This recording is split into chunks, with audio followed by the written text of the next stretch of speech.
everyone, welcome back. This is Leah, and today we're going to talk about lesson 4, which is budget requests. So if you watched part 3, which dealt with the new interface in planning, we talked specifically about unit plans.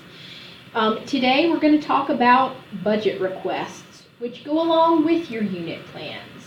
So previously, if you wanted to request the purchase of a piece of equipment, supplies, perhaps a new position in your program, or even, just other items like travel for a conference that you've never been to before, etc., you would do it inside of your unit plan objective form.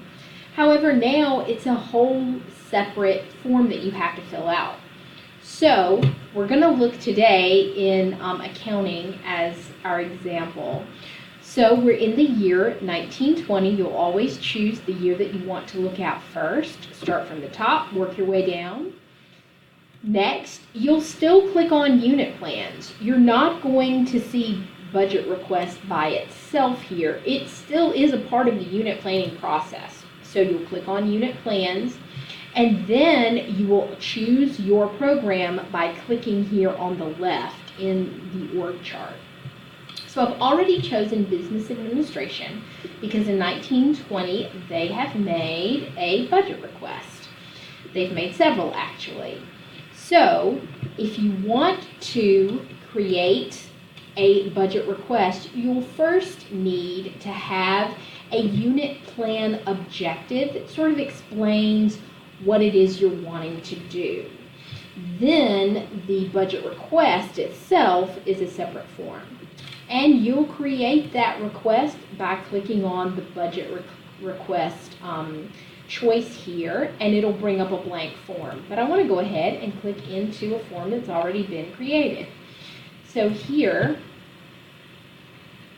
faculty is requesting webcams for 2 rooms in Building R. So these are the fields, and they are the same fields that were in the widget as used before. So this is all the same information you'll be putting in. It's just a separate form. So there is a budget request description. We ask you to please describe how the item is going to support your program goals. So there actually is a little bit more work that needs to be done here in this one. So we'll also ask that you include the name, quality, the price, and you can even upload a quote here in the linked document area if you'd like to, but that's not required. Then, of course, there's this numeric field here for the amount. The budget year, that's going to be pre-populate, based upon whatever year you're already in. So you won't have to fill that in. That is already filled in for you. Then, of course, you'll need to choose a budget category. The categories are the same. So in this case, it would be information technology. And then this item you aren't going to see. Just that's sort of an administrative feature. So this is how I would approve you later once the president's staff has decided which items will be approved. And then, of course, for progress, you can choose the same as before, ongoing, and click Done, which is your new Save button. So that's how you'll create a form. However, I mentioned earlier that you would need to already have in mind whatever your goal was. That would be expressed up here in a unit plan objective form. So now what I need to do is say, okay, this purchase that I'd like to make, what is it for? What is it supporting? And so in order to do that, there's actually 2 ways. I can choose the item I want to buy and link upward to what the unit plan objective is, or I could click in the unit plan objective and say, okay, these are all of the things I want to buy to support this objective. So in this case, we're already in the budget request, and I know that the purchase of these webcams is going to support the new virtual classroom setting. So I would click on the plus sign, supports, Then I've got to choose what it is I want to support. So I'm going to click on Academic Affairs in a department. In this case, it's in business. And I would choose accounting. Here it is.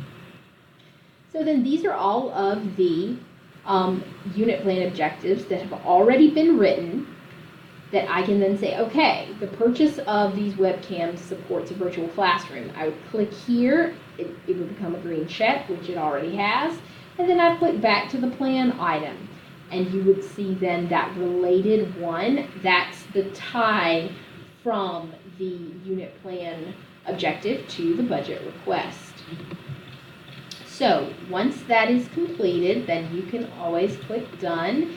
It does auto save both the unit plans, student learning outcomes, and budget features or forms now. There is an auto save feature. So you don't have to worry about, previously I would tell you if the phone rang or if a student came to your door, hit save, because if it timed out, you would lose information if you would only filled out like half of the form. Thankfully now there is a great new autosave feature. So I would say always click that done button at the bottom, that blue button, just in case, you know, it's a bad connection or maybe the internet's a little slow, but for the most part it's really nice to have that autosave feature. So if you have any more questions or you want a little bit more information on making a budget request, you can always call or email me. Thanks so much.